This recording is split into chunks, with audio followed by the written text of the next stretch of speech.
Over 60% of the fuel injector cleaners sitting on the shelf right now aren't just scams, they are silent engine killers. I have spent the last few weeks analyzing safety data sheets, peer-reviewed engineering literature, and independent mechanical tests to find the truth, and what I found is disturbing.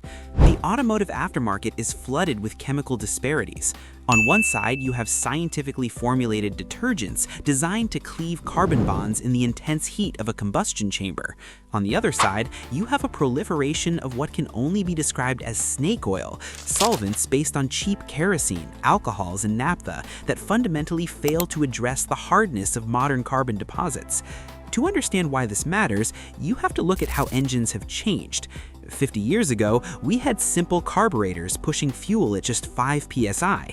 Today, we have high-precision gasoline direct injection, or GDI systems, operating at over 2,900 psi. The engineering tolerances have tightened to the point where the engine's tolerance for contamination has plummeted. In the past, gums and varnishes were a nuisance. Today, they are a critical failure mode. The problem is that the bad products on the market, which I will expose in this video, are still using chemistry from the 1950s.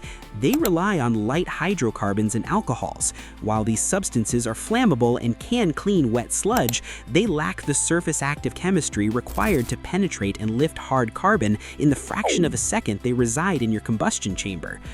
We need to talk about the thermodynamics of deposit formation. You see, deposits in your fuel system aren't all the same. In the fuel rail, you get soft deposits from oxidized fuel. These are easy to clean.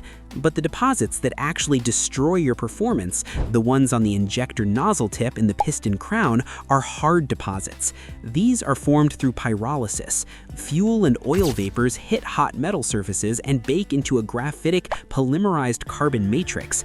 This is essentially a ceramic layer. It is chemically inert to mild solvents. In a GDI engine, fuel has to vaporize in milliseconds. If that injector tip has hard carbon buildup, the spray pattern gets distorted. This leads to fuel wall wetting, oil dilution, and the creation of soot, which just accelerates the problem. Against this backdrop of hardened, polymerized carbon, the cheap solvents I'm about to list are completely useless. Worse, they're dangerous. Unlike the heavy iron block engines of the past, your modern aluminum engine with low-tension piston rings and sensitive catalytic converters is highly susceptible to chemical damage.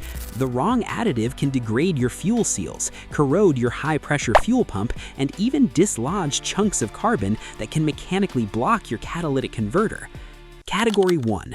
The diesel deception. Let's start with the most dangerous category, the hydrocarbon deceivers. A significant portion of the bargain bin cleaners, often priced under $4, rely on simple petroleum distillates. If you look at the safety data sheets for products like Abro Injector Cleaner or various generic store brands, you will often see number 2 gas oil listed as the primary ingredient. That is just a technical term for diesel fuel. Introducing diesel or kerosene into a gasoline engine presents a thermodynamic contradiction. Gasoline engines are designed to run on fuel with a high octane rating to resist auto-ignition. Kerosene and diesel have very low octane ratings, typically between 15 and 25. When you pour a bottle of this into your tank, you are effectively diluting the octane rating of your gasoline. In a high-compression modern engine, this drop in octane reduces the fuel's resistance to pre-ignition. As the piston moves up, the heat and pressure can cause this mixture to ignite spontaneously before the spark plug fires. This is known as knock or pinging. Sustained knock sends a hypersonic shock wave through the cylinder that hammers the piston crown and connecting rod bearings. It is capable of cracking ringlands. While your car's computer might try to adjust the timing to save the engine, the result is a massive loss of power and efficiency, the exact opposite of what the bottle promised you. Furthermore, because diesel burns slower than gasoline, it leads to incomplete combustion, increasing soot production and fouling the very injectors you are trying to clean. Specific analysis of products like Abro reveals they are essentially diesel fuel in a disguise. Diesel acts as a lubricant, which might temporarily quiet a noisy fuel pump, giving you a placebo effect of smoothness. But diesel lacks the detergency to remove hard carbon.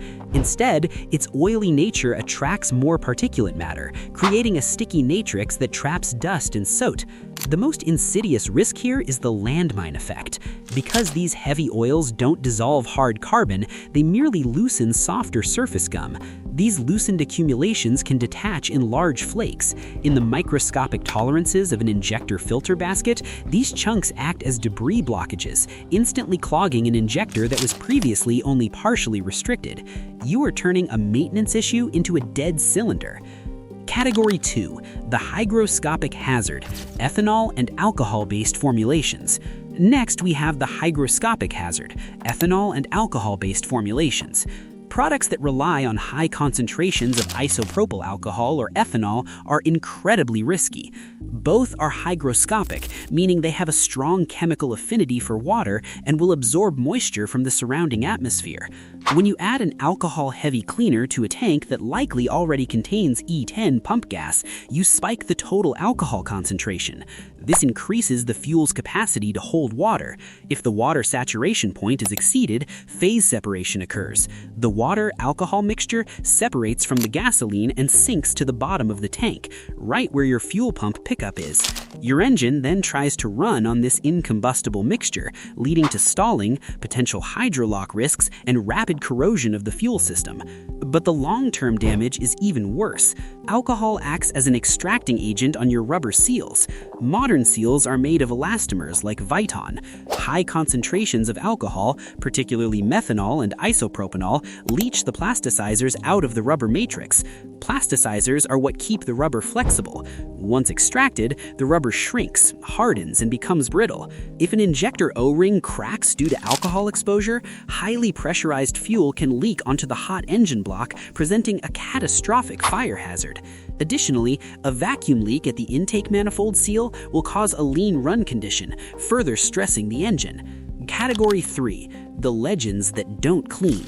Then there are the legends that don't live up to the hype, Marvel Mystery Oil and Seafoam. Let's talk about Marvel Mystery Oil first. It is essentially a light viscosity mineral oil with a mild solvent and a chlorinated anti-wear additive. It is a legacy product from the era of carbureted engines and leaded fuel. In a modern injector, the mineral oil provides lubricity, which may extend the life of the fuel pump, but it has zero efficacy against hard carbon. The solvent component is too weak to dissolve baked-on coke. Using MMO to clean a clogged injector is chemically futile. The carbon remains while the oil simply burns off. It is a lubricant, not a detergent. Seafoam is another product that misleads consumers. It lacks polyetheramine at all. It relies on naphtha and pale oil. The famous white smoke you see when using Seafoam isn't carbon leaving your engine. It's simply the pale oil inside the bottle burning off. It's a visual placebo. While it might dissolve soft sludge, because it lacks a dispersant, it tends to loosen sludge in large globs rather than breaking it down molecularly. In the crankcase or fuel system, this relocated mess can clog oil pickup screens or injector filter basket. And finally, in the do not use category, we have the harsh solvent cocktails containing acetone and xylene. Often sold as race formulas or octane boosters, these are dangerous. Acetone attacks polymers. Unlike alcohols which shrink rubber, acetone causes elastomers to absorb the solvent and swell uncontrollably, sometimes up to 70% after just 1 week of exposure. A swollen O-ring is just as dangerous as a shrunken one. Swelling can extrude the seal out of its seated groove, leading to rupture and leakage. Even worse, the combustion of high concentrations of xylene and acetone produces exhaust gas temperatures that can exceed the design parameters of your catalytic converter. The ceramic honeycomb structure of a catalytic converter is coated with precious metals. If the exhaust gas is too hot, or if unburned solvents enter the converter and ignite, the ceramic substrate can reach its sintering point. When the substrate sinters, it melts and collapses, physically blocking the exhaust flow, creating immense back pressure, choking the engine, and causing a severe loss of power. You could be looking at a repair exceeding $2,000, all because of a $10 bottle of harsh solvents. So, if solvents, alcohols, and oils are the problem, what is the solution? The answer lies in detergency, specifically a chemical called polyetheramine, or PEA. PEA is the active ingredient that distinguishes a cleaner from a solvent. PEA molecules are surfactants. They don't just dissolve dirt, they chemically interact with it. The polar nitrogen head of the PEA molecule bonds to the deposit precursors and existing carbon deposits. The nonpolar polyether tail extends into the fuel stream. This structure creates a micelle around the deposit particle, lifting it from the metal surface and keeping it suspended in the fuel droplets until it can be combusted. Critically, PEA does not burn off immediately. It survives the compression stroke and the initial flame frunk. This allows it to deposit on the cylinder walls, piston tops, and intake valves where it continues to clean during the combustion process. It effectively steam cleans the combustion chamber, removing the carbon hotspots that cause engine knock. Based on my research, here are the Fab 5, the only products verified to contain effective concentrations of PE. Number 5 is Lucas Deep Clean. Note that I am talking about the Deep Clean version, not their standard Lucas fuel treatment. The standard treatment is just oil. Deep Clean, however, contains PEA mixed with a heavy dose of lubricants.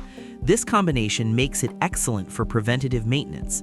It focuses on lubricating the fuel pump and injectors, which is crucial for diesels and GDI pumps running on low sulfur, low lubricity fuels. Number 4 is Royal Purple Max Clean. This product contains PEA alongside a proprietary fuel stabilizer.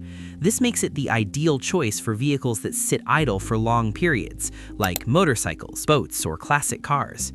The stabilizer prevents the oxidation that creates varnish in the first place, while the PEA handles any existing deposits. Number 3 is Gumout Regain High Mileage. It is crucial you buy the Regain line, as standard Gumout is mostly kerosene. The high-mileage Regain version explicitly contains PEA and is formulated with a higher concentration to tackle stubborn deposits in older engines. It also uses PEA combined with a corrosion inhibitor to fight ethanol damage. It is significantly cheaper than Redline or Techron, but still provides the essential chemistry required for effective cleaning. Number 2 is Chevron Techron Concentrate Plus.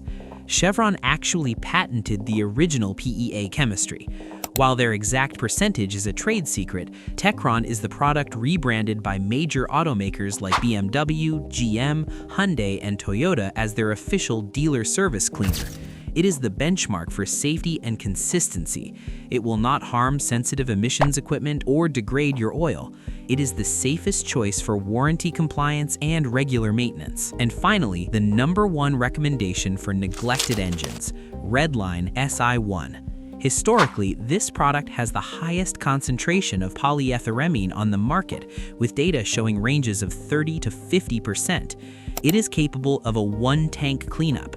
Its concentration is high enough to clean GDI injector tips and reduce octane requirements by removing combustion chamber deposits that hold heat. It also contains a synthetic upper cylinder lubricant that is stable at combustion temperatures, unlike the mineral oil in Marvel Mystery Oil. If you need restoration, this is the bottle to buy. Important note, the GDI limitation. Before I end, I need to address a critical nuance often missed in general advice: the difference between port fuel injection, PFI, and gasoline direct injection, GDI. In PFI engines, the fuel washes over the intake valve, so PEA additives are extremely effective at removing intake valve deposits. However, in GDI engines, the injector sprays fuel directly into the cylinder, bypassing the intake valves entirely. This means the intake valves in a GDI engine are dry and suffer from carbon buildup caused by PCV vapors. Poor in-tank cleaners cannot clean the intake valves of a GDI engine because the chemical never touches them. For GDI intake valves, the only solution is manual cleaning, like walnut blasting, or using aerosol cleaners introduced through the intake manifold. However, tank additives are still vital for cleaning the GDI injector tip itself, which is located in the hellish environment of the combustion chamber. The disparity between a solvent and a detergent is the difference between maintenance and damage. The bad products rely on chemistries, kerosene, alcohol, and simple solvents that act as contaminants that degrade seals, dilute oil, and poison catalysts. The data supports a singular conclusion: polyetheramine (PEA) is the non-negotiable requirement for a fuel system cleaner. Don't let a $3 bottle of kerosene ruin your high-pressure fuel system. Stick to the Fab 5.